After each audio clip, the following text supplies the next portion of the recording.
Welcome to Bible Over Brews news, headlines, and end times. We're coming at you, Aaron Crew Juice the Verka, and I've got Keith. Just recovering from a woke mind virus, don't mind me. I've got Tom. Hey guys. I've got Gumby. Hola, ¿cómo estás? Tonight we will be talking about, is Jesus too woke? Dun, dun, dun. Sacrilegious to say. But first, we're trying out some Bohei Yipsaju Soju. We have not tried this one before, nor anything from here before. Bohei Yipsa, I hope I'm pronouncing this correctly, Yipsaju Soju is a Korean soju brand that is known for its smooth and refreshing taste. It is made from 100% rice and distilled 5 times to achieve its unique flavor profile. It has an alcohol content of 17%.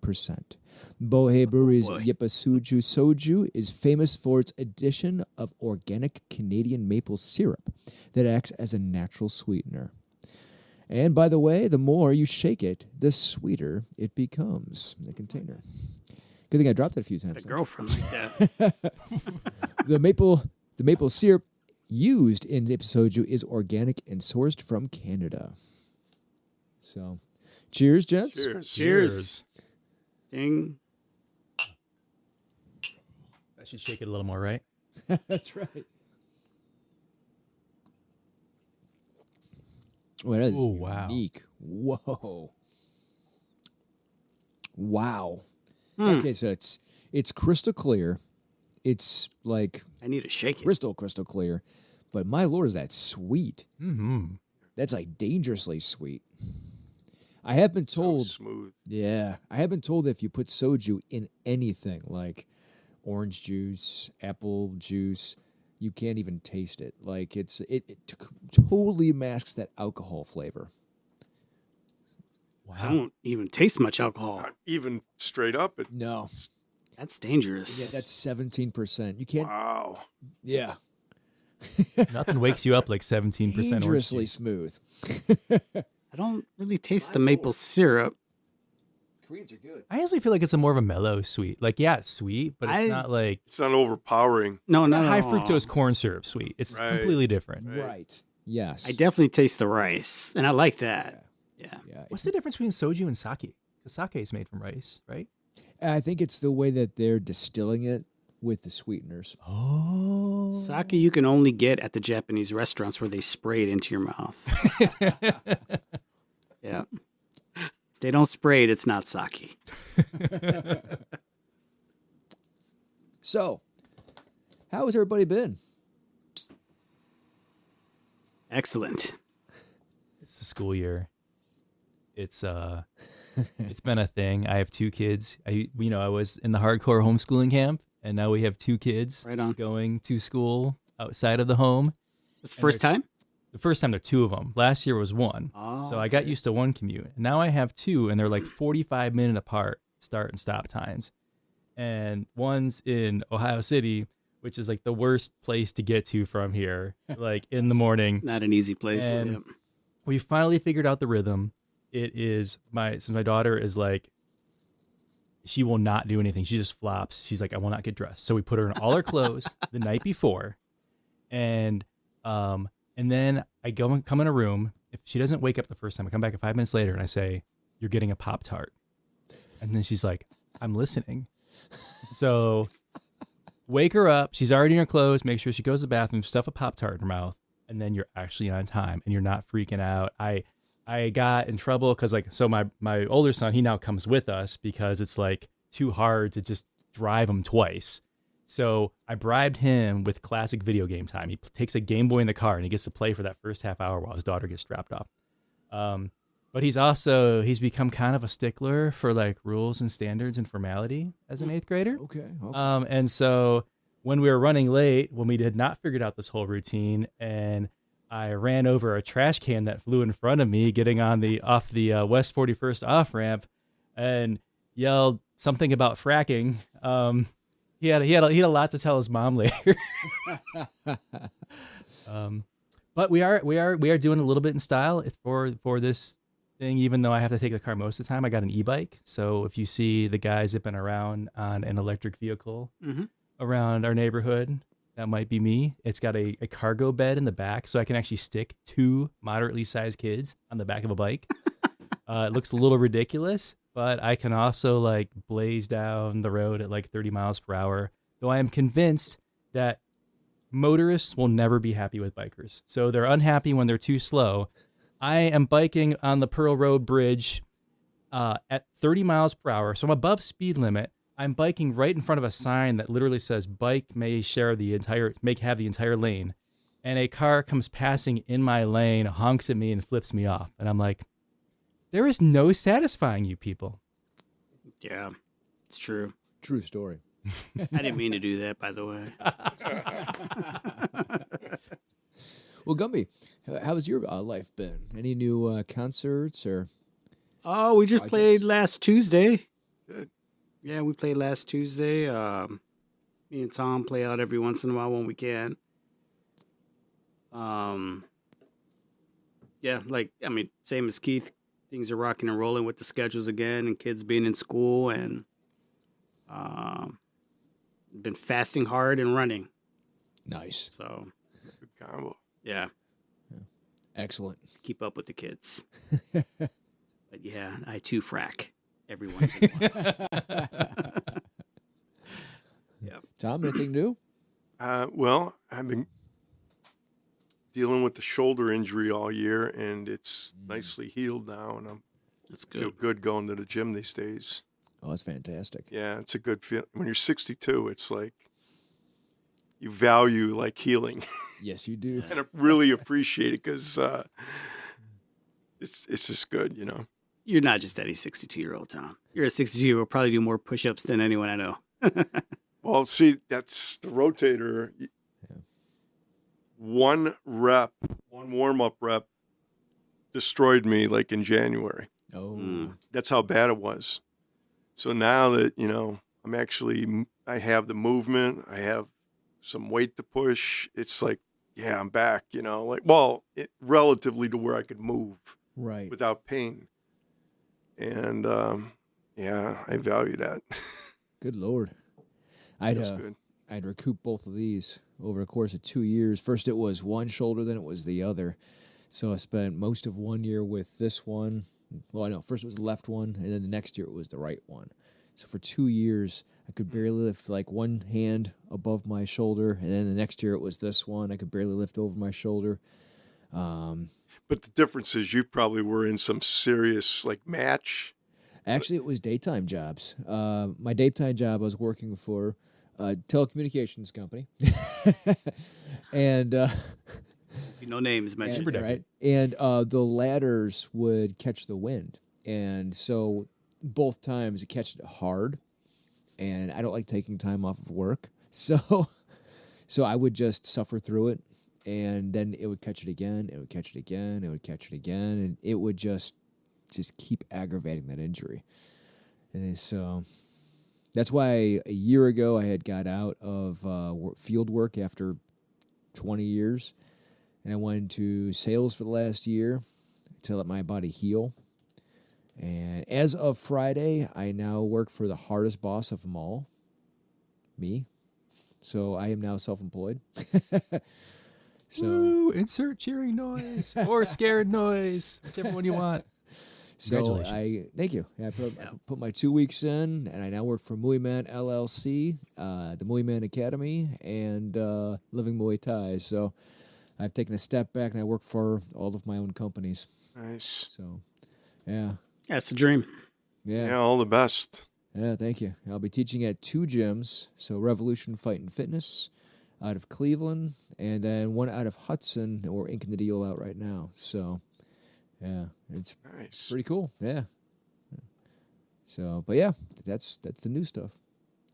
All right, guys. Why is Jesus so woke? Yeah, give me some backstory to this. I don't. All right. Before you beat me over the head. All right. So, an evangelical leader is warning that conservative Christians are now rejecting teachings of Jesus as liberal talking points. Russell Moore, former top official for the Southern Baptist Convention, who is now the editor-in-chief of Christianity Today, said during an interview aired on NPR's All Things Considered this week that Christianity is in a crisis due to the current state of right-wing politics. Moore has found himself at odds with other evangelical leaders due to his frequent criticism of former President Trump. He resigned his position with the SBC in 2021 following friction over his views on Trump and a sex abuse crisis among Southern Baptist clergy. In his NPR interview, Moore suggested that Trump had transformed the political landscape in the U.S. to the point where some Christian conservatives are openly denouncing a central doctrine of their religion as being too weak and too liberal for their liking. Multiple pastors tell me, essentially, the same story about quoting the Sermon on the Mount. Parenthetically, in their preaching, turn the other cheek, and to have all someone come up after to say, where did you get these liberal talking points? Moore said. When the pastor said, I'm literally quoting Jesus Christ, the response would be, yes, but that doesn't work anymore. That's weak, he added. When we get to the point where the teachings of Jesus himself are seen as subversive to us, then we're in a crisis. Moore went on to say that he did not think it would be possible to fix Christianity by fighting a war for the soul of evangelicalism, urging his concerned brethren to instead fight small and local battles like refusing to go along with the current church culture. During an interview with Semaphore last month, Moore warned that Trump posed a unique threat to both American institutions and to the church's witness. He added that he had provided political and spiritual advice to candidates running against Trump in the 2024 GOP presidential primary. Evangelicals are a key voting bloc for Republicans. Exit polls of the 2020 presidential election indicated that up to 81% of white evangelical Protestants voters cast ballots for Trump over then-future President Joe Biden, according to Gallup. During an interview on conservative network Real America's Voice in January, Trump lashed out at certain evangelical leaders that he had displayed a great disloyalty by being reluctant to back his 2024 presidential run. That's a sign of disloyalty, Trump complained. There's nobody that did more for the movement than I have, and that includes the movement of evangelicals and Christians and the movement, very much, of Right to Life. And that was what I pulled from Newsweek, and those are all direct quotes from Russell himself. All right, go ahead, talk. I have so many half thoughts going through my head, and they haven't quite formed into a full thing. Like the one that just comes to get out of the way is like, so from a leftist, liberal, Marxist, whatever pejorative you want to think term, Russell Moore is like on a list of like maybe 3 people currently associated with the SBC that a liberal wouldn't think are horrible. So he has a lot of credibility with a lot of people who have absolutely no say in mainstream Republican or evangelical politics. All right. Yeah, this is catching a lot of news right now, and it's partly because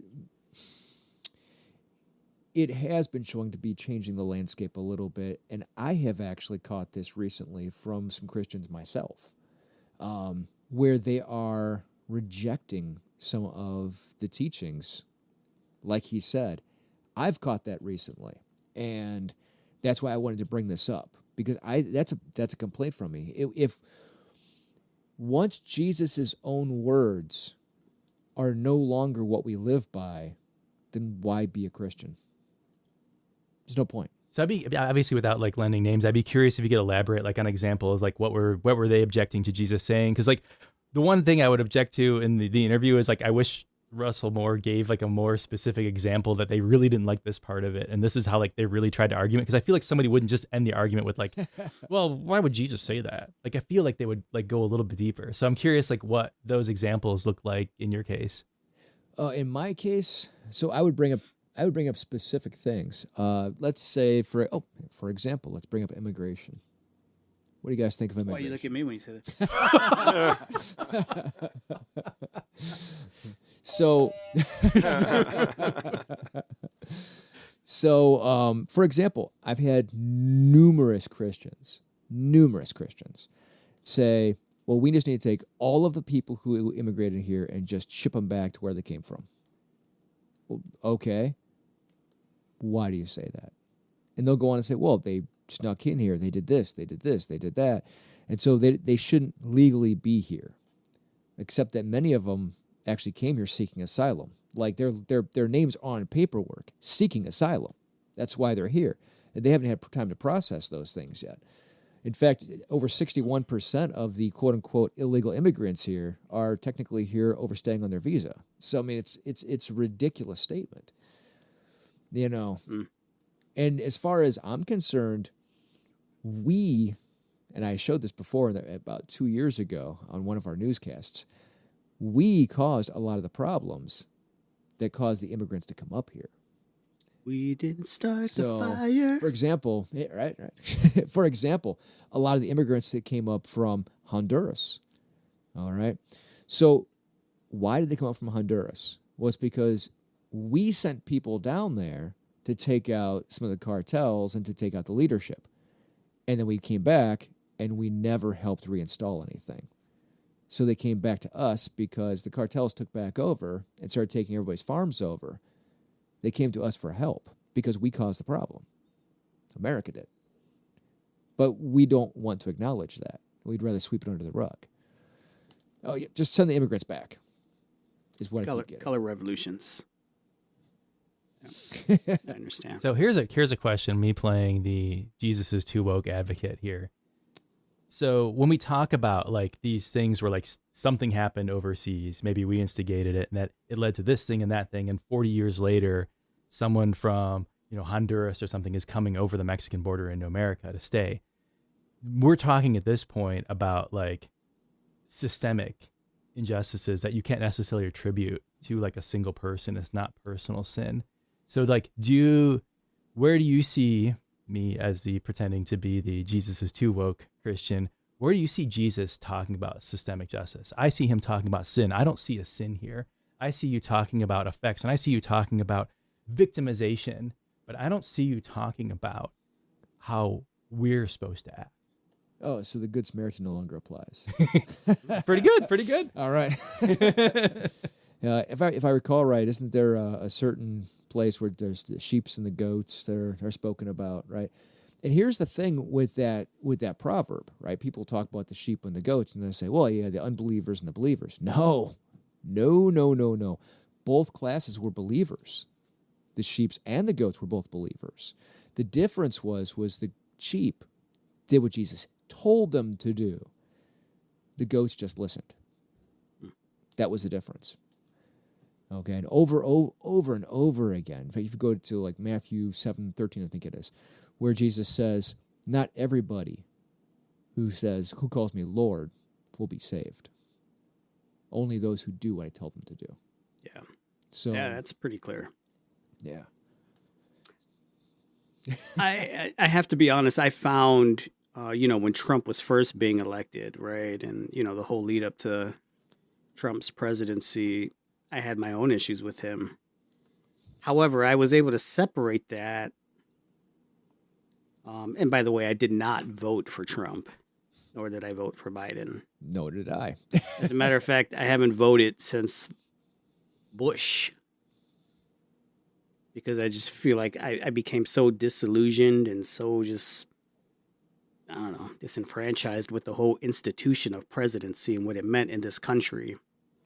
I just feel like they're a front person for major corporations and the people that we don't see, right? The quote unquote unseen hand, the powers behind the man behind the curtain, whatever we want to call it. Lobbyist. So when I did find it baffling from conservative Christians from the middle and to the right, who I felt were kind of trying to jump through some kind of religious hoops to justify him morally and personally, because of all the things that seem so apparent, about him. I couldn't get it. I couldn't put two and two together and still say, wow, this is the guy that we want. Yeah. For our president. But I couldn't feel that way about Biden either, because I feel like politics is all a game. So, the same reservations that I had for Trump, I surely had for Biden. Don't we all? But my point is this: why are we not passing that? As the church, why are we not past the point where we believe that a man going into the White House is going to somehow solve or direct our spiritual lives in the direction that we need to go as a country? I just can't understand why we can't move past that. Yeah. No, I would agree. I mean, to see one of Trump's interviews about him quoting what was his favorite Bible. 2 Corinthians or something. Yeah, Corinthians 2 or whatever it was. Yeah. He couldn't. I just got such a kick out of it. I'm like, come on, man. I almost want them to be gut bucket honest and just say, you know what? I like power. I like money. And if you guys like that too, vote for me, because if I make more money, I'm going to make you make more money. Yeah. I'd rather them be honest like that and say, well, these are the things we're going to do in order to achieve that. I at least can have a point of respect for them, at least. Yeah. And, go from there and make decisions from there. But when you're trying to play the religious card, or you're trying to play any other card, because there's so many other cards they play on both sides, then, then it is what it is. Yeah. And, then we play the game every 4 to 8 years. Yeah. Yeah. Because on one side you have a president who says he loves, ex-president, that said that he loves the Bible but can't quote anything out of it. And then you have a current president that probably tries to quote the book of Jason, maybe. I don't know. It's in there. It's in there. So I'll throw one more devil's advocate, and this actually isn't even devil's advocate. That's honestly what I think about what Russell Moore is saying. So I'll say he's right. The church is following a perilous path. Like, there is severe, when you talk about the long term, there's severe disengagement among younger people on the account of the political stances, broader evangelicalism has taken. But I think there would be the same shrinking church, and there'd be different critiques, but similarly hard critiques from younger people for the church that Russell Moore envisions. So he envisions a church that, say, is more like, and this is me kind of, reading more of Russell Moore's stuff over time. He's pretty big on like recognizing the severity of racial issues. So, a lot of, more liberal youth will give him credit for that. But he would still very much affirm, traditional sexual morality, which would exclude LGBTQ participation in the church. So I feel like the person from the right who's objecting to Russell Moore's critiques would be like, well, at least the way we're going, we might actually have power. Like, you're suggesting somewhere where we have no influence, no power, and our young people still leave us behind. Okay. There's recently there was I should probably do a whole story on it, but the Pope recently had a very fun jab at America where he said that he is tired, and to kind of quote him a little out of context, sick and tired of how American conservatism is hyper-focused on only two things. He said, for some reason, conservative America focuses on sexuality and abortion, and then doesn't look at anything else. Was this where he said the sins below the waist quote? Yes. I was thinking of that earlier. Well, I mean, expand on that. What does that mean? I have to. Well, he went on to give some examples, and he's like, I'm tired. I'm just tired of the quote unquote conservatives hyper focused on this and this. He's like, and there's so much more. There's so much more. The gospel is about taking care of your neighbor, taking care of the poor, taking care of the widow and the orphan, and but all of that stuff is completely negligent in most of American conservatism. You say quote unquote conservatives. So, because I know a lot of conservatives who do that. Mm-hmm. I mean, I would throw myself in that camp. So I think the word conservative has been kind of On the political side. Politicized, but also demonized in the sense that, everyone who has conservative, I mean, I know liberal people who have conservative values. Mm-hmm. There's always overlap. I agree with you. And so to demonize the whole right is just conservatives who are only concerned with those two things, or whatever it is, we only care about Oh, he going to war. related far right. Okay, so what does that mean? I mean, that's another pejorative term. So Yeah, I mean, there's a far right, a far right. It's the Christian nationalist, like your Nick Fuenteses and stuff like that, that are hyper focused on only a few things, and they never bring up like anything else the gospel is really about. I mean, again, go back to the sheep and the goats. What did Jesus say? The only things he brings up is taking care of the naked, right? The imprisoned, the impoverished, the thirsty. And when you take care of these, you've taken care of me, right? And yet, that's never the primary thing that we look at in America. It's sex and abortion. And there's all this stuff. Jesus talked a large amount of what he spoke about had nothing to do with those two things. And yet, that's what we are hyper-focused on. We're not hyper-focused on taking care of people. We're hyper-focused on criticizing two things. I do feel the same way about that. I feel like it's a zero-sum game. Yeah. If we somehow just want to throw Jesus into a Democratic camp or a Republican camp. Yeah. Or it's like we're playing checkers, man. Someone else is playing chess with us. So I like to so there's always generic advice like, hey, evangelicalism, do better. And it's like, who do you even direct that at? And what do you mean by do better? I'm always curious, like, I like to like present like an actionable thing. Like, here's a very specific thing that maybe even like a single church or church body, like say the SBC or the Catholic Church or, Lutherans or something, they could go do this, or even just one church in a city. And I'm curious what folks' thoughts are. Like, what's one thing that could turn the tide on this? One small thing that's like very directly like, this is a thing you could just go do. It wouldn't require changing a bunch of people's minds about stuff they already are dug in about. With the same candidates? No, I'm not talking politics. I'm talking like, say, like direct church action. A church could pick a pet cause or something like that. So easy. Oh, yeah. Like if you look at over here on the near west side, both at our parish, Mary Queen of Peace, and over at St. Augustine's and Rocco's, they do have long drives. They run soup kitchens. They are always clothing, the impoverished, trying to get them off the streets. There's a lot of programs. Goes over on there. every day. Yeah, there's tons of them. And so I would say that would be the number one place to See, start. but that doesn't make the news. I know. I was just going to say that. Unless it's Thanksgiving and they're passing out a turkey or there's, a Santa Claus figure in the picture. That stuff goes on every day, but it doesn't make the news. Yeah. But further than that, I was going to say that stuff that's really good. It gets people in the habit of that. But sometimes that can even be used as like kind of moral laundering where you're like, okay, I fed the poor, but I still like systemically participate in this abhorrent political thing. Like what is something that could actually like move the ball forward like systemically?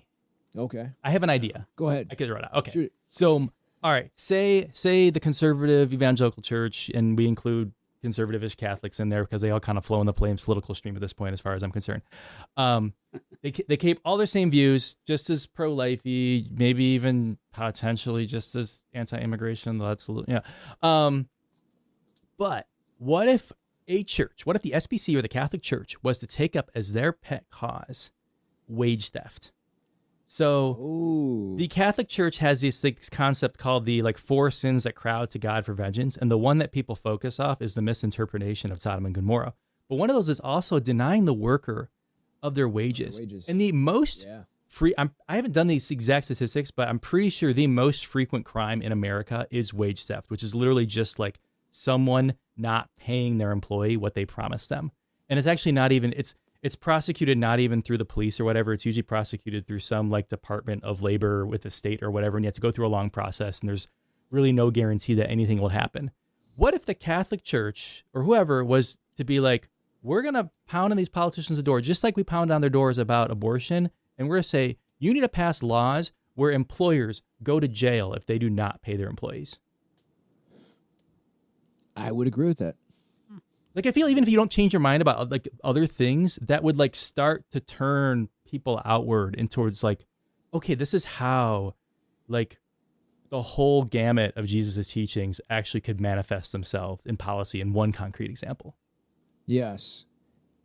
All right. So yes, I thought I remembered that. Yeah. Yep. So it does turn out that actually the Pope did say that cheating workers out of just wages benefits is mortal sin. That's actually from the Pope himself. Yeah. Now, if only he could get 4/5 of the American bishops to care about that. That's anti-corporatism right there. I'm with you on that. Yeah. I will concede to that. I would also say that, just looking at the example that Christ lived is an easy way is a good starting point, because, who Christ associated with prostitutes, women, other people that weren't Jews.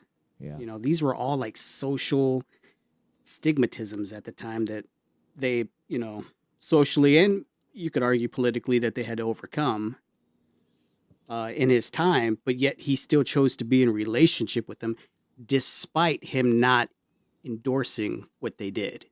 Mm-hmm. Because no matter who he met, whether it was the prostitute, he didn't say keep on prostituting. He said go and sin no more, but yet he chose to still be in relationship and have forgiveness and have grace. So the two can't coexist. So, but I don't think there's always a willing message to want to hear you have to stop and change your lifestyle, then have the grace. So where I was going in my mind with that, I was thinking about, so Jesus, okay, he didn't condone their sin or whatever. He didn't condemn them. He also didn't snitch them to the police. So another micro issue a church could latch onto is decriminalizing being a prostitute. Not necessarily even like, someone who requests the services, decriminalizing that, but decriminalize the person who's really mostly a victim themselves. They've been victimized already. They don't need to go to jail too. Does that really solve anything? And for the church to take leadership on like one micro issue that starts to completely change the conversation in America about our mass incarceration state, which now we're really talking about, like, how did Jesus treat prisoners? Like, it goes to that whole macro issue. I agree. It's a money-making complex for sure. Yeah. But our church locally here, and I won't mention the names of anybody there, or I would argue that generally the majority of people within our church is probably conservative. I would include myself in that. And yet we run, we have a great addiction program. We have a house that we help people who are struggling with the worst kind of addictions, from every addiction you can think of, in sober homes and sober living and all of that. We don't condone their lifestyle. We don't agree with it. We don't condone it, and we don't coddle it. But yet we still are in relationship with them and try to help them to get past that. So I think, it's an error for just to use such a broad stroke of a brush to just throw all conservatives that we don't care about social issues. No, I think that would definitely, I think to do that would be dishonest. Yeah, that's it's a conversation we need to have, because on both sides there's this. It's nuanced. Yeah, there's this stigma that one side cares more than the other. And I think that's a problem, and I think that's a jab they throw back and forth dishonestly. So, and that's why that conversation needs to be had over and over again. It may be more nuanced towards different aspects of it, but it's not honest. Yeah. And I know some conservatives who voted for Trump for no reasons that were religious at all. Mm-hmm.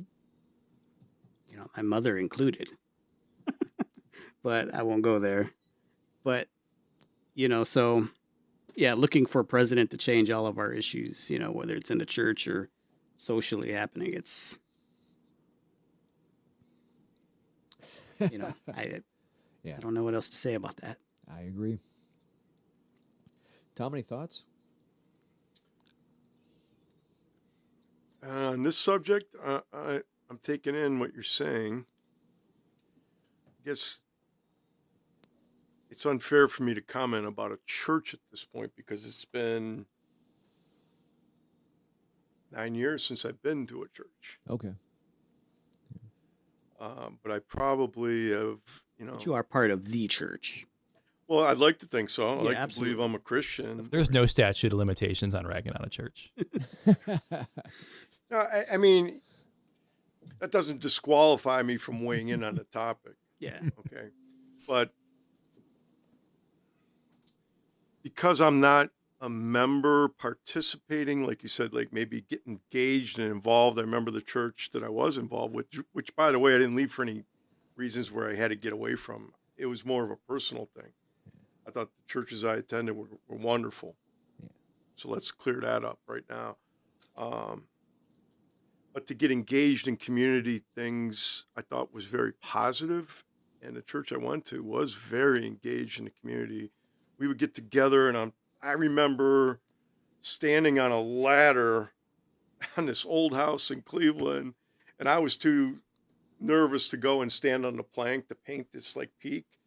And one of the guy's wives came up and just walked up there and painted it like it was nothing, you know? I mean, I was really impressed.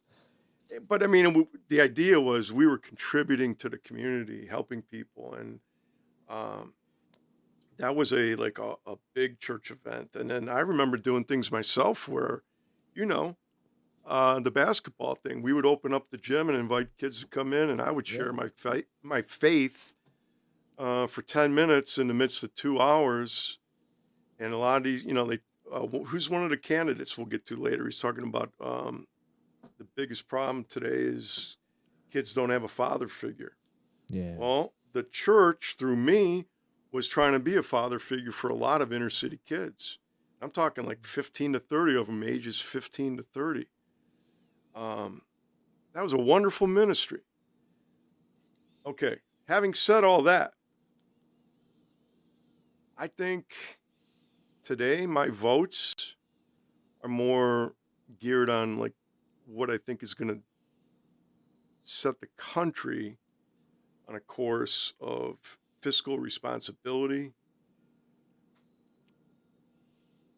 protecting what we have from those who want to take, meaning military. Mm-hmm. So foreign policy is critical. You know, I could go down a list of subjects, and they're not necessarily where I need a church to come in and get engaged and solve. What I need the church to do is be that it was one of the guys, again, on the debate, talking about the nucleus of the family. I think that was Vivek. Okay. Yeah. He's saying the nucleus of the family, that's where Christianity could come in, is, you know, strong homes, strong families, strong core, strong communities, focus there. And then through voting, which I didn't know you didn't vote. I would have assumed that you did. But, you know, through voting the right people in to run the country more. And I think, you know, I'm a business person, so I think of business. We're 33 trillion in debt. Now, I know that didn't happen through one administration, but, you know, that's unsustainable. You have a household, you have kids. If you were 10 million in debt right now, that's what it's like for the country to be 33 trillion in debt. How are you going to run your home? How are you going to feed people and help people on the street when you're 10 million in debt? You can't even afford diapers for your kids or whatever they need. Pencils, books, someday a car, maybe a college education. How are you going to do that if you're 10 million in debt? You just can't open your borders saying, hey, we'll help everybody. You can't even help your own self when you're 10 million in debt.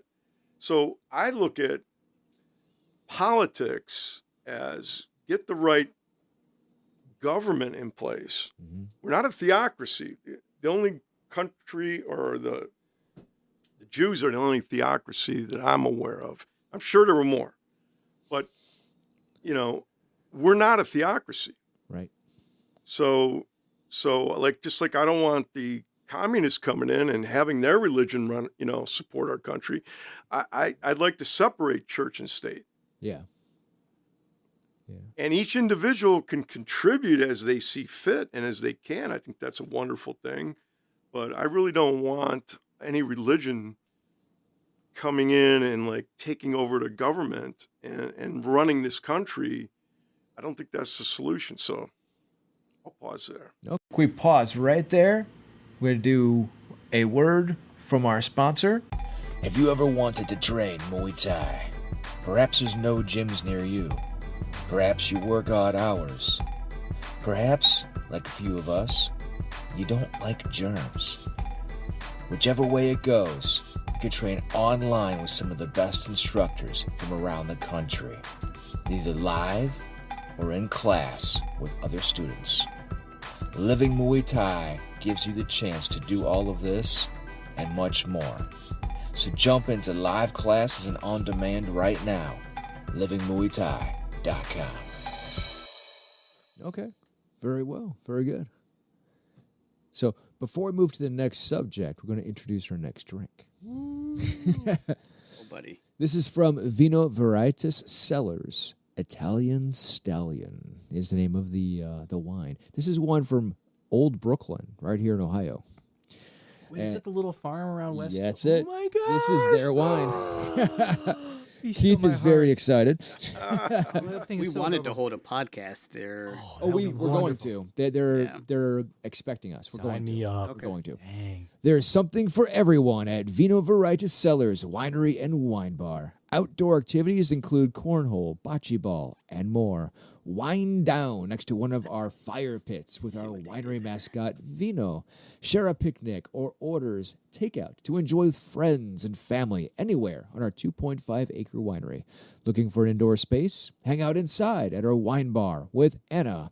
Don't forget to say hello to our friends Skittles and Pendleton, our two pot-bellied pigs, the ducks, and our newest member of the wine fam, Melvin the cat.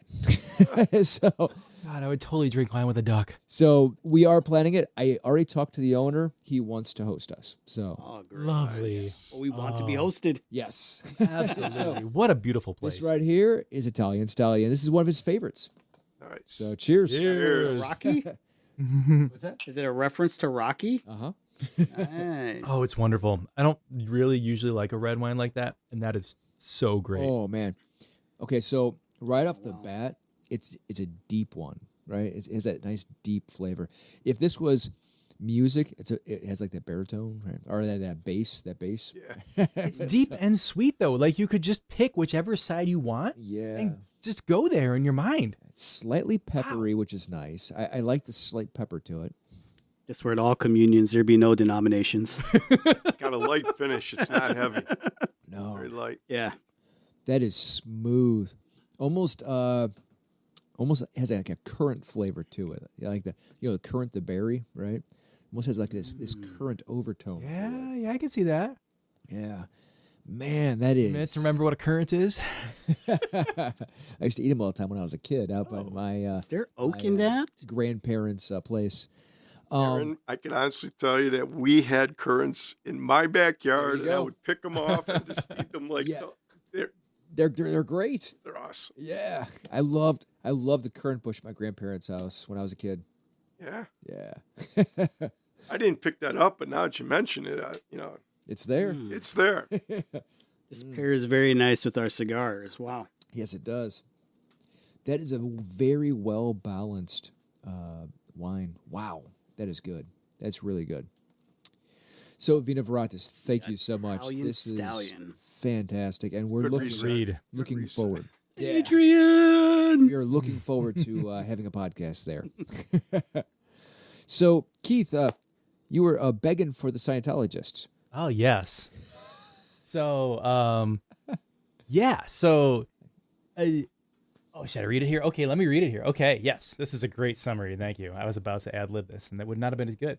All right, the organization. So the headline is that Scientologists are seeking exemption to the the Digital Millennium Copyright Act. Basically, there's this whole right to repair movement kind of going on, where consumers and some state laws have actually gotten close to like saying like, hey, you got an iPhone, you have to be able to, as a consumer, to be able to replace the battery. And Apple and other companies, they've even started making steps to like make sure their devices are more consumer repairable. So one surprising organization to file a request saying they don't want this is the Church of Scientology. The organization that represents the literary works of Scientology founder L. Ron Hubbard has filed a petition with the federal government asking it to make it illegal to circumvent software locks for the repair of a highly specific set of electronic devices, according to the letter reviewed by 404 Media. The letter doesn't refer to any single device, but experts say the petition covers Scientology's e-meter, a religious artifact, quote unquote, and electronic that is core to Scientology. Author Services Incorporated, a group representing the literary, theatrical, and musical works of L. Ron Hubbard. I love that. Told the U.S. Copyright Office that it opposes the renewal of an exemption to Section 1201 of the Digital Millennium Copyright Act that makes it legal for consumers to hack their personal electronics for the purposes of repair. So for folks who weren't aware of the e-meter, I'm barely aware of the e-meter. It's a thing that measures electrical conductivity on your skin, I believe, and it's supposed to help you in the process of auditing, which is a ceremony in Scientology, like to basically like exercise, like it's like, I don't know, some version of exorcism, I feel like, where they're trying to get the bad stuff out to give you a status of clear, and probably relates back to the Thetans and the aliens. I was laughing at the part about the author services. This page 2. Oh, I'm sorry. You already went to page 2. Okay. Here, I'll just keep reading that. Well, I was laughing at that because of the fact that like Scientology was kind of like created as a farce by a science fiction author, aka L. Ron Hubbard. All right, so here we go. The exemption to copyright law is needed because many electronics manufacturers put arbitrary software locks, digital rights management systems, or other technological prevention measures that stop consumers from diagnosing or repairing devices unless they are authorized to do so. Special exemptions to copyright law make it legal for farmers to hack past John Deere's DRM to fix their tractors, consumers to use software tools to help them repair certain parts of game consoles, or third-party software to circumvent repair locks on printers, air conditioners, laptops, and more. Rylan Hawkins, the legal director of Author Services Incorporated, told the Copyright Office in a letter that it doesn't oppose the exemption for consumer devices that are sold in the open market to ordinary custom consumers, but that it does oppose the exemption for devices that can only be purchased and used by someone who possesses particular qualifications or who has been specifically trained in the use of the device.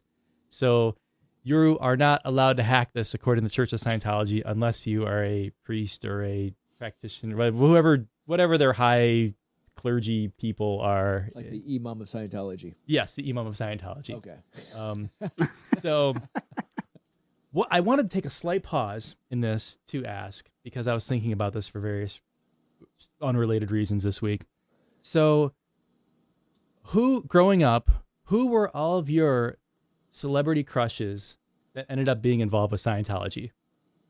Anybody know of one? I don't have a crush. I wouldn't say crush, but I didn't have a crush with Tom Cruise. Leia Remini. Yeah. Yeah, me too. Wait, what was she in? Yeah. Wasn't Tom Cruise King in of it? Queens. She was in King of Queens. Oh, okay. Yeah, she's on the list. Mind you, She's at least a former Scientologist now. what I know her from, of course, was, can anybody name it? A certain school show. Oh, I have no idea. The Wonder Years? Was she in the Wonder Years? No. Oh. Saved by the Bell. Wait, what? I don't know. Oh, she did make a cameo. No, she was in the summer episodes. She was a camp director in the summer episodes. I had no idea it was summer episodes. Yeah. Like with the original cast, but it was summer? Yes. Oh my gosh. I had no idea. That's where I knew her from. So when I saw her in King of Queens, I was like, oh, dude, that's my crush from Saved by the Bell. Yeah, they want to take that woman out, don't they? Yeah. So mine was, and I only remember this because, on Hulu they have all these old shows and stuff like that. And my wife often picks the most random sitcoms to start watching. And she started going through beginning to end of Dharma and Greg. And I had a pretty significant, I said probably one of the most prominent in my mind, it reawakened the crush on Jenna Elfman. Oh, who is okay, Dharma, of course. Yeah. And like, I'm realizing now, so that show came out when I was like 14. And, I'm a very geeky freshman in high school and like feel like no girls would like me or whatever. And I think the producers knew that Jenna Elfman was like catnip for geeky high schoolers because they literally made multiple episodes where she befriends geeky high schoolers and like gives them self-esteem. Like one of the first episodes, she takes a teenager or a teenager in her apartment complex, asks her to prom, and she goes to prom and helps him to feel comfortable, then asking out the girl he really likes and all this stuff. And then they appear in another episode. They do like the same thing like a season later. So like I was like, oh man, I remember Jenna Elfman. She was really cute. And I'm like, oh man, she's still involved with Scientology. That's really weird. How'd you mention it? I remember that. And there's a certain actor right now who just went to prison from Scientology. And honestly, if I had to pick like one of the cuter guys that was, in Scientology, like Danny Masterson in Masterson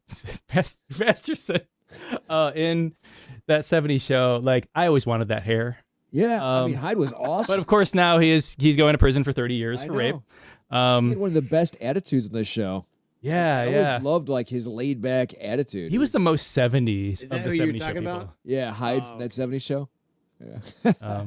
But I also, speaking of that 70s show, a former Scientologist was Laura Prepon, Donna. So that might have been like in my top 3 Scientology, actually definitely top 2 celebrity Scientology crushes, but also like I was, everybody liked Donna. I mean, I never. So why do they want to do that? Why do they want to stop consumers? Oh, we're talking about the topic. Yeah, I mean, going back to your article. I'm just reeling them back. Man, I want to keep. Oh, yeah, no. So, I think a big part of it is like, if anybody can be legally authorized to hack, like, so the Church of Scientology is pretty litigious, as I recall. So they have managed to keep like a pretty tight lid on things by basically, probably everything, but maybe including threatening to kill people if they reveal secrets. So According we to know Leah. Quarterly Remedy. Yep. Yeah. we know relatively little about the inner workings, and so how the e-meter works is technically an inner working.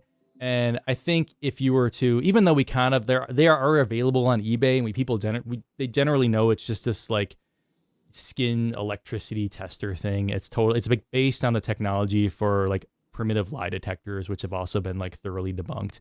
And so, but if you can hack the software that might go along with it, if if you're legally okay and they can't go after you if you do these things, that just makes this information much more out in the open of how much of a farce it all is. I got some input on this. Oh, please. This is the modern day version of the Pharisees. Pharisees 2023, and they're just finding another avenue to write more laws and rules that keep the money in their pockets. Yeah. So you think it's strictly financial? They just on their side, yeah. I mean, just look at how complex this is. The topic, the law, everything about it, and it's all about the money. Yeah. And they're writing more, there's 10 commandments, right? How many laws does man have? My Lord. I know, but I guess I can't figure out the part why Scientology is so vested in like Apple phones or Well, it's not Apple phones, it's their specific device that they produce. It's the money. This is all about like, so I mean, in and of itself, you could argue that the most pharisaical law up here is the DMCA itself, which first created these very specific legal penalties for hacking. Now, of course, a large body of what specifics of the implementation was left up to, administrative offices, and they've later created exemptions to say, well, you can hack, you can circumvent a copy control in this software to like say keep a game console running or something like that. It's like so your PlayStation games don't just stop working besides Sony because Sony decides to stop updating the software. But like in this case, Scientology is actually. Well, I guess they're asking for expanded enforcement relative to what the enforcement is now, although they're not asking for expanded enforcement relative to what the DMCA originally applied to. Well, but the law, I think, is really needed for a lot of. For example, if you go further in the article, it says this exemption to copyright law is needed because many electronic manufacturers put arbitrary software locks, digital rights management systems, or other technological prevention measures that stop consumers from diagnosing or repairing devices unless they are authorized to do so. Special exemptions to copyright law make it legal for farmers to hack past John Deere's DRM to fix their tractors, consumers to use their tools to help them repair certain parts of game consoles, or use third-party software to circumvent repair locks on printers, air conditioners, laptops, etc. Translated, save money. You don't want consumers to be able to save money. Exactly. Right. Yeah. Yeah. I mean, I feel like it's law overreaching for sure. if you make a product and a consumer buys it, it should be theirs to do what they want. Well, Apple's fighting this, by the way. They hate the fact that they're trying to bring this law forward. Right now in the UK, there was an article that came out how Apple was trying to fight this because they don't want people to be able to replace their own batteries. Yes. So what was funny, when there started to become some right to repair things to come out. So Apple has been focused on multiple arenas, and I could, as someone in that technology industry who's actually spent a significant part of their career writing the specific language to get Apple to do things for them. Their first version of like, okay, we're going to allow consumer repair. So say you wanted to replace your battery. They would let you rent this large contraption that was basically in the back of the Apple store, and you would have to give them like $1,000 deposit or something ridiculous like that, because this is a piece of expensive equipment. And it was this very specialized thing. Like it was like 100 pounds and you stuck the phone right in there, and it had certain steps. So you turn the crank to get the suction cup to take the screen off, and you put the little spooger in. They got the re-gluing implement and all these things. So that was like, oh, we're complying with right to repair because we have made it possible for a consumer to repair it just like they would if they were in the Apple store and had access to thousands of dollars of equipment. Unbelievable. That's why I always say, Tom, I am an analog man in a digital world. Joe Walsh. Yep. Joe Walsh wrote that, I think. And I can't stand it. I can't stand that they do that because then we are held captive to whatever tech says you got to have now. Yeah. Big tech. It's bad. So one reason why I actually wanted to bring this article up was actually not specifically related to technology. So the DMCA applies specifically to copy protection implemented in hardware and software. But I was thinking about, here's a religious organization, interacting with this law. And I was thinking, like, I've generally thought of religion as open source. Like, say just about any sect of Christianity, you're talking about the Bible. The Bible is open source. Any of us can go get the Bible. Now, there have been interesting exceptions to that, where, for instance, the New American Bible, published, through the United States bishops, they've actually used copyright law to prohibit people from publishing other versions of that Bible online. So maybe it's not truly open source. But I was trying to think of examples. Are there things in the practice of other faiths that are supposed to be proprietary, as in like it's not just that, like, say only a priest is supposed to do them, but a common person or a person outside the faith isn't even supposed to know how they're done. Are there any analogs to this? So I'm glad you brought that up. So one of our most popular episodes, and this is really funny, it's always in our top 5 episodes. If you actually go back, episode number 2, What is the Canon, actually talks about what the Bible is and about the different versions of the Bible. And we touched on different versions of the Bible. And I'd actually like to do a follow-up on that pretty soon, because I'm always doing more research, and there's been more things that have happened since that episode. So I'd like to take a future episode coming up here to go over that again, because it's very nuanced, but there is some really cool things that we could bring up.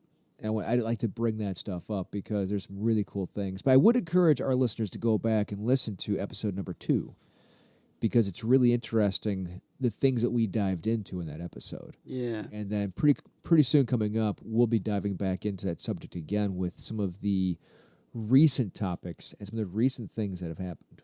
So, to your point, to comment off what you were saying, though, I guess it really would behoove us to kind of dig into what Scientology really is. I mean, I guess I never really viewed it as a quote-unquote religion, unless their religion is based off their, complete faith and utter belief in science. I don't understand. The name doesn't describe it adequately. No. Okay, so actually, L. Ron being a scientific, sci-fi L. author. Ron, I know he is. One my favorite jazz player of all time, Chick Corea, was a Scientologist, and he based a lot of his compositions based off L. Ron Hubbard stuff. Mm-hmm. So it's weird, to be honest. If I'm just being honest, it's very And maybe weird isn't. I don't mean to disrespect anyone who's in it. I just don't know enough of it to say. So it seems odd that they would have such. Well, the fact that it relies on Interest in this. proprietary electronics, Yeah. that is weird. That is objectively weird Yeah. compared to most other religions. I Yeah. can't think of another one that does that. Yeah, exactly. In my mind, I'm trying to say, all right, well, what would be the evangelical equivalent to this? I don't really know, but I have one idea. This is not the same at all, and this would be local to any individual church, but I'm thinking of Pentecostal churches. And say you go into the prayer group of Pentecostal church and someone starts speaking in tongues. Is the dialect of tongues proprietary data for the church? Because it's always different. So, being a fair question. being a former deacon from a Pentecostal church, I can fill you in on that. I was a deacon at a Pentecostal church. I was. It's still in church records that I was. The explanation that is given is that is the language of the angels. That's what is given. Now, when I was a deacon in that church, my argument against that, and hopefully they recorded this, my argument against that was that biblically, I never found a place in the Bible that verified that speaking in tongues was angelic. The only place in the Bible I could ever find it is when Paul is more or less making fun of it and saying, even if I did, it's a question. He never says he did, ever, once, not a single time. So he never says he spoke in the tongue of angels. He said, even if I did. So it's never mentioned as actually being a tongue or a language of angels. So that was my argument when I was a deacon in the church. Yeah. That was my argument. I would never say it was something of the angels. I would say that, I know you were kind of poking fun at it, but proprietary in the sense that, yes, that I always understood it to be proprietary in the sense that it was a specific message for either a specific person or church, and them only, not to be used as a broad stroke for everyone. Yes. So, and if it brought disorder, if it brought... Exactly. Let me build on that. So no one could take that message, right, quote unquote, and apply it to other things. Exactly. Wasn't the origin of speaking in tongues when the Holy Spirit came to Pentecost, yeah. Pentecost, and there was all these people from different nations, In the book of Acts. Yeah. and they started speaking in their languages. So they weren't speaking some Babel language that never was. Nope. They were speaking in a language that this person from another foreign country was able to understand. Exactly. That's what the speaking and it was through the Holy Spirit empowering their mind to do it. So clearly there can't be any. And that was my argument, was that every example in the Bible is somebody using a known language that somebody in the room understood. Yes. And that was every single biblical example is that example. And that was always my argument. And the probably 2 times that I've experienced within our church, it followed that same line of course. See? Exactly. So where I was going in my head was kind of where you were going, Gumby, but except not to the actual message, whatever that is, but to the audible utterance itself. So in the middle of this, I was thinking of a very contrived example. And it sounds contrived, but it only sounds contrived, I think, because I don't know of any evangelical or let alone Pentecostal church that is as litigious in the way that Scientology is. But suppose there was a pastor of a church and he spoke in tongues, and like everybody kind of has their own rhythm when they speak in tongues. You can, if you listen to one person speak in tongues enough, you kind of recognize how they're speaking in tongues. So suppose I decide I'm going to learn how to copy their speaking of their utterances, and I'm going to use that, and I'm going to position myself as the superior messenger to this person. The theoretical litigious church of that would actually go after me with the legal system, could they claim copyright infringement? No, they couldn't. But they would probably condemn it for sure. Yeah. But it's funny you even say that, because I have an actual story of that. Ooh. We were in a church. This was years ago in South Carolina, and I'll say the story real quick. We were transitioning pastors, bringing in new pastors to fill in for the new position, right? This one pastor, very charismatic, came in, and he was just very charismatic. You're very what's the word I'm looking for?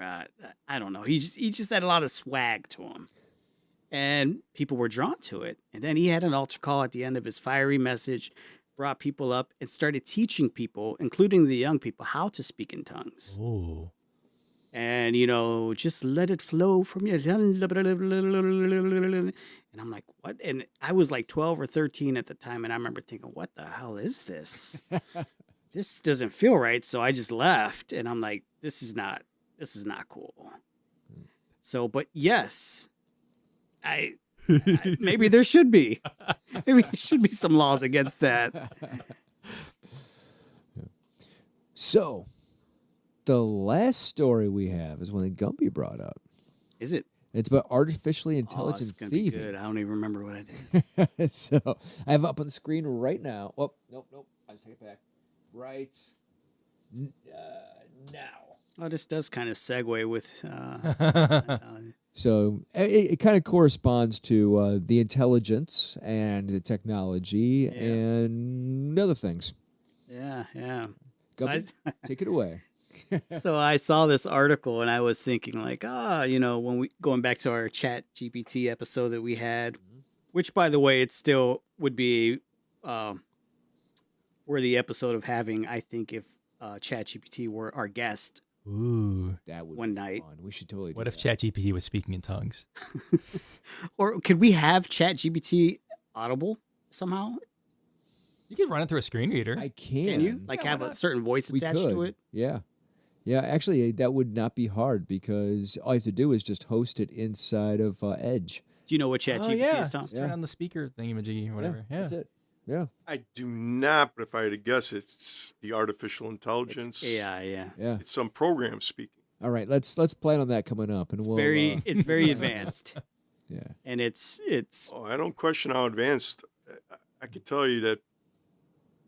that Vinny episode you listened to was Yeah. touching on that. I mean, AI is it's a formidable Yeah.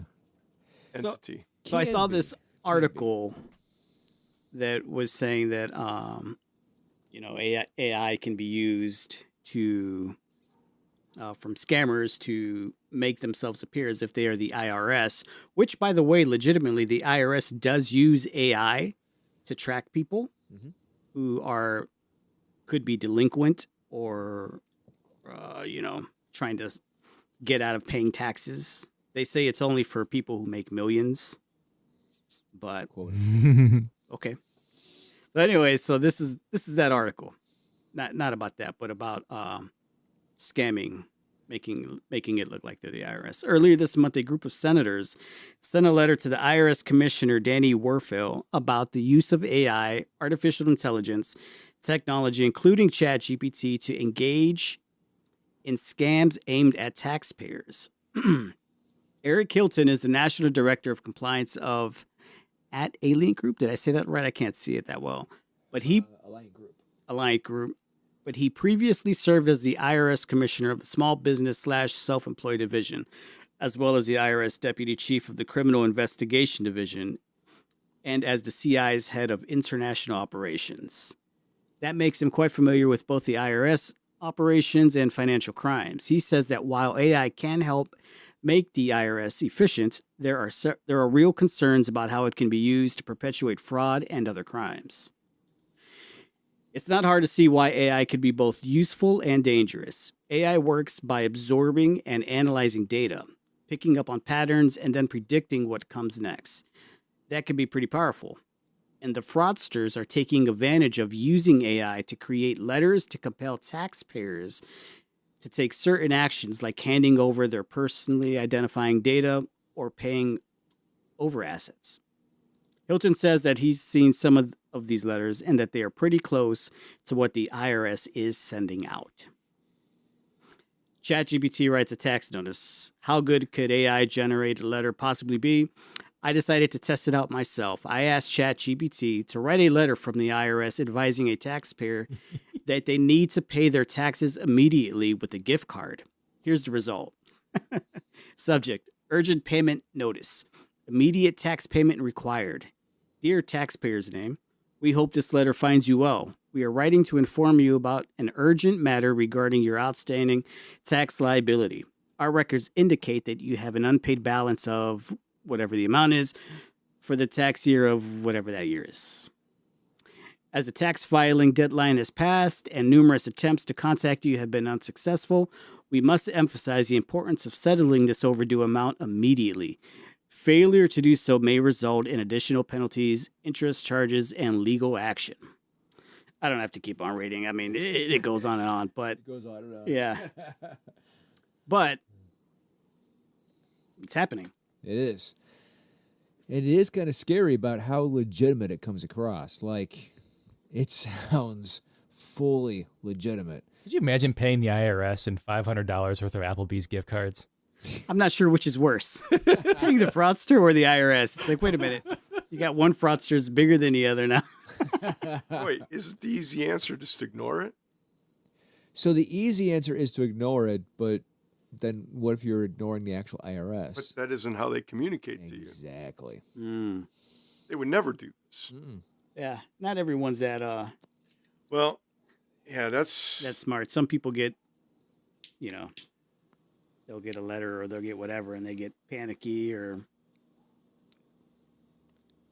So it does make one wonder how many people are going to fall for it. well, it's really unfortunate. There's scams that people fall for Yeah. constantly. I really feel bad for them, but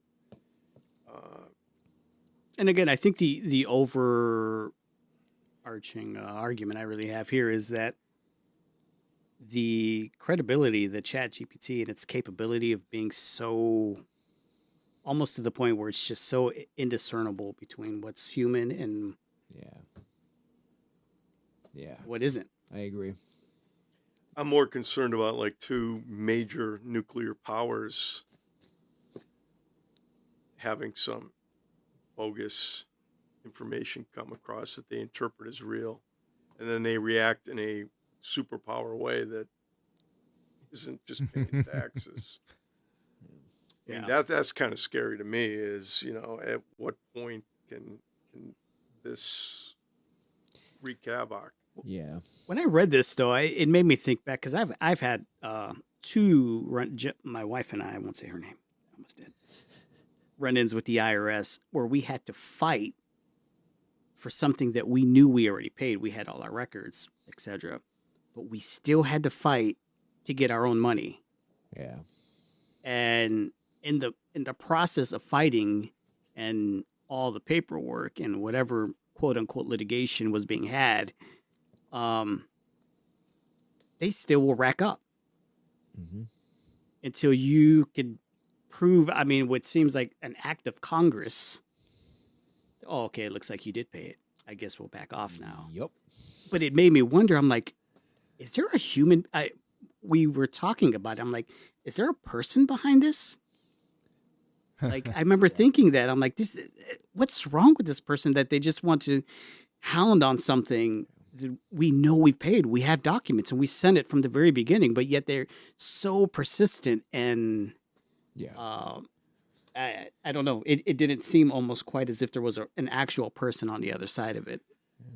So wait, here's one that blows me away. You're watching TV and then here comes a commercial. And they're telling you got to go to somebody to help you save and prevent somebody just taking your house, the deed away. I'm like, wait a minute. Yeah. Come on, all the bank records, I've been living here. I got all the evidence. This guy doesn't own the home I do. Yeah. How does this happen? And wait a minute, why do I need to pay somebody to prevent this? I mean, these are the days we're living in. Yeah. Things that you couldn't conceive 10 years ago from being even possible are now like things we're seriously debating and talking about how to like prevent it or what to do about it. That's today. Technology is going to advance a lot. It has, and it continually will. I don't know where that's going. To their credit, and I get nothing for saying this, but to their credit, so whose credit? I've been going through H&R Block for years. We did too. We had all their records. Yeah, And I don't get anything for saying this. I've been audited twice, okay? Both times, all I had to do was give H&R the letter. That was it. They said, we'll take care of it. And they did. Yeah. I never had to show up in court. Nothing. For those that could afford to go to a tax person, that's the way to go. And I would recommend that too. But most people can't afford to have taxes done. And that is good. But there is something to be saying with knowing how to actually, and I'm not saying this isn't the case for most people, but knowing how to fight and knowing what your lines are and knowing what positions you should take. So, but there's the guy to ask how to fight, right? well, I'm just saying that most people, wouldn't even know where to do because they would just see a letter and they would cave in. I did wrong. I cheated the big government out of their taxes.